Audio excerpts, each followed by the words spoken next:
এটা একটা talk show. এই টক শো আমি আপনাদের সাথে একটা টক শো করতেছি। এখন আমি শুধু আমাকে দেখছি, কিছুক্ষণ পর আপনারা আমাকে দেখবেন। এই টক শোতে আপনারাই সম্মানিত অতিথি। আপনাদের এক একজনের কাছে, যতজনই দেখেন, সবার কাছে আমার প্রশ্ন, এই যে অপরাধী অভিযুক্ত চার্জশিটভুক্ত আর্মির উচ্চপদস্থ অতি মানবীয় ক্ষমতাবান সেনা অফিসাররা যে বিচারের মুখোমুখি হলো, তারা যে আদালতে এসে তাদেরকে গ্রেপ্তার করে আদালতে আনা হয়েছে এসি ভ্যানে করে, এই ক্ষেত্রে কিন্তু ভিজুয়ালি আমরা যা দেখি 60% অবদান তাজুল ইসলামের দৃঢ়তা। এটা আপনারা মানেন আমি আশা করি। অ্যাডভোকেট তাজুল ইসলামের দৃঢ়তা, সততা, অধৈর্যতা, বুদ্ধিমত্তা, ধীরতা, স্থিরতা। এখন বলেন তো, সে যে তাদেরকে আনতে বাধ্য করলো আদালতে, তার প্রসিকিউশনে, এটাতে কি তাজুল ইসলামের জীবন হুমকির মুখে পড়ে কিনা? এই উত্তরটা প্রথম প্রশ্ন আপনাদের কাছে। ওই যে আপনারা অতিথি আজকের, আরও কিছু প্রশ্ন আছে, সময় যতক্ষণ কুলায়, যতক্ষণ বলতে ভালো লাগে। এটার জন্য আমি কোনো ওয়ার্কশপ করিনি, কিছু লিখিও নি। এটার উত্তর কি হবে? তার কি জীবনের হুমকি আছে কিনা?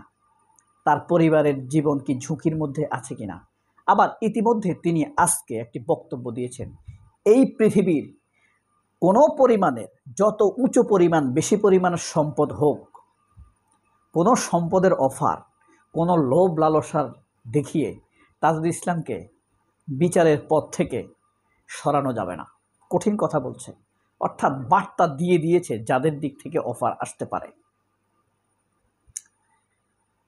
তাহলে বিচার বিরোধীদের, বা আপনি যদি একটু বাজেভাবে বলি শত্রুপক্ষের, উদ্যোগটা নেওয়াটা, সিদ্ধান্ত সহজ হয়ে যেতে পারে যে তাজুলকে এই প্লেস থেকে, পজিশন থেকে সরাতে পারলে বিচারটা একটু নরম করে ফেলা যাবে, রায়টা ভিন্নভাবে আনা যাবে, তাকে ম্যানেজ করা যাবে। তাহলে বুঝুন তো, ঝুঁকি তার জীবনে, তার পরিবারের জীবনে, তার চলাফেরায়, পেশাগত দায়িত্ব পালনে তার রিস্ক আছে কিনা? রিস্ক যদি, আপনাকে প্রশ্ন করছি কিন্তু আমি, যদি রিস্ক থেকে থাকে, তাহলে এই ঝুঁকি উত্তরণে আপনার ভূমিকা কি? আপনি যে শুনছেন, আপনার ভূমিকা কি? বা রাষ্ট্রের ভূমিকা কি হওয়া উচিত? প্রসিকিউশনের পক্ষ থেকে, আদালত থেকে কি ভূমিকা নেওয়া উচিত? বা সরকারের পক্ষ থেকে, ইউনূসের পক্ষ থেকে, স্বরাষ্ট্র মন্ত্রণালয়ের পক্ষ থেকে তার নিরাপত্তার জন্য কি ভূমিকা নেওয়া উচিত? এই প্রশ্নের উত্তরটা দিতে নিশ্চয়ই আপনার কষ্ট হবে না। এটা হলো, বললাম, রাষ্ট্রের কি করা উচিত, আদালতের পক্ষ থেকে কি করা উচিত, পুলিশ বা স্বরাষ্ট্র মন্ত্রণালয় থেকে কি পদক্ষেপ নেওয়া যেতে পারে। আপনার কি করা উচিত? যে শুনছেন আপনি, এই যে আমার সাথে যার কথা হচ্ছে, আমার বা আপনার করা উচিত 1 নম্বরে তার জন্য দোয়া করা, আর সামাজিক যোগাযোগ মাধ্যমে একটা অ্যাওয়ারনেস তৈরি করা, একটা সচেতনতা তৈরি করা, একটি ছোট হইলেও পোস্ট দেওয়া, তাজুলের নিরাপত্তা, তাজুল ইসলামের নিরাপত্তা চাই, অথবা মাননীয় চিফ প্রসিকিউটর তাজুল ইসলামের নিরাপত্তা চাই, এই একটি পোস্ট অন্তত হতে পারে, পারে না? দোয়া করবেন তো অবশ্যই তার জন্য। ন্যায় বিচার যে কামনা করে, যে প্রতিষ্ঠা করে, তা থেকে আল্লাহ অনেক পছন্দ করে। ন্যায় বিচারক, তারপরে সৎ ব্যবসায়ী, শাসক, সৎ শাসক, শহীদদের সাথে তাদের হাসর নাসর হবে। সেই হিসাবে এখন পর্যন্ত, ভবিষ্যৎ কী হবে জানি না, তাজুল ইসলামকে আমি অনন্য সাধারণ শক্ত অবস্থানে দেখেছি। নৈতিকতা নিয়ে তিনি অটল আছেন, তার অবস্থানের ধারায়, তার পথে।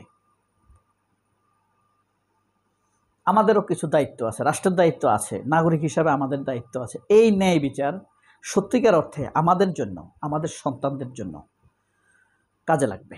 ন্যায় বিচার একটি উদাহরণ হয়ে থাকে, এটি আমাদের সবার জন্য কাজে লাগবে, আপনার আমার, যারা শুনবে দোয়া করবে। এই কারণে তাজুল ইসলামের জন্য দোয়া করা উচিত।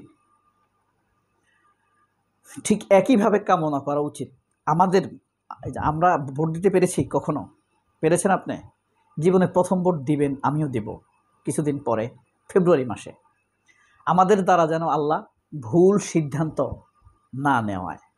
ধরেন আমি ভুল সিদ্ধান্তে একটা ভুল প্রার্থীকে ভোট দিলাম, সে ক্ষমতায় আসলো, সে লুট করলো, খুন করলো, হাসিনাকে আনতে সহযোগিতা করলো, হাসিনার মতো লুট খুন করলো, টাকা পাচার করলো, হত্যা করলো, নির্যাতন করলো, দখল করলো। এ সকল গুনার ভাগিদার আমি হব, আমি হয়ে যাব। সুতরাং আমি কারো কাছ থেকে কোনো বেনিফিটও নিব না, এই সিদ্ধান্তে অটল থাকবো। 500 টাকা, 1000, 5000, 10,000 টাকা বেনিফিট নিয়ে কি করব? আমার সম্পদ চলে যাবে লাখ টাকার যদি তারা জুলুম করে। আমার চিন্তাই করে লাখ টাকা নিয়ে যেতে পারে যদি তারা জুলুম করে। তাহলে আমি তুলনামূলকভাবে, আমরা ফেরেশতা পাবো না, সবাই দেশের মানুষ, তবে তুলনামূলকভাবে যারা ভালো তাদেরকে আমরা বিচারের বিবেচনায় রাখা উচিত বলে আমি ব্যক্তিগতভাবে মনে করি।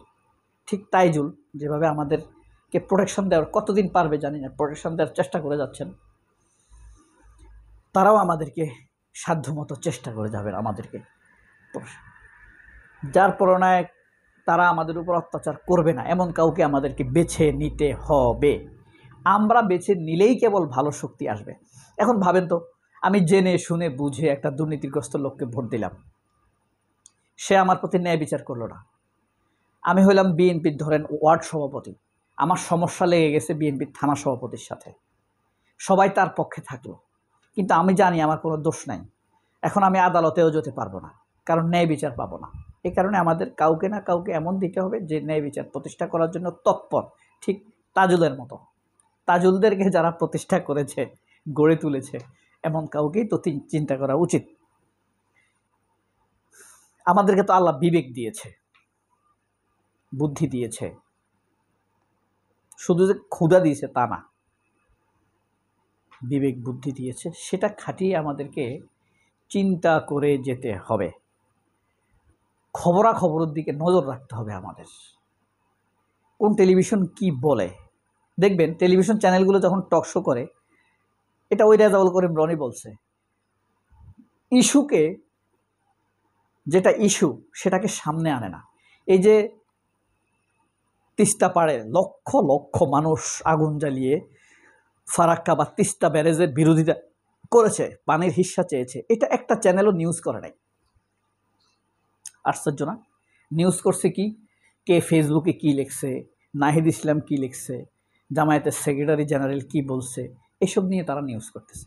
অথচ ওটা দেশের ইস্যু, লক্ষ লক্ষ মানুষ বেকার হচ্ছে, জমি নষ্ট হচ্ছে, পানি আসছে না, অসময়ে এসে বন্যা করছে। এটা মানে ইস্যুটাকে আলোচনায় আনবে না, নন ইস্যু নিয়ে হুদা একটা বিষয় নিয়ে আলোচনা করবে। নিকোলেরা, শিকলেরা, কারণ তার নিকলদের পা শিকলে বাঁধা, ফ্যাসিবাদের শিকলে বাঁধা। যাই হোক, সবাই অনেক ভালো থাকবেন। আল্লাহ হাফেজ, আসসালামু আলাইকুম।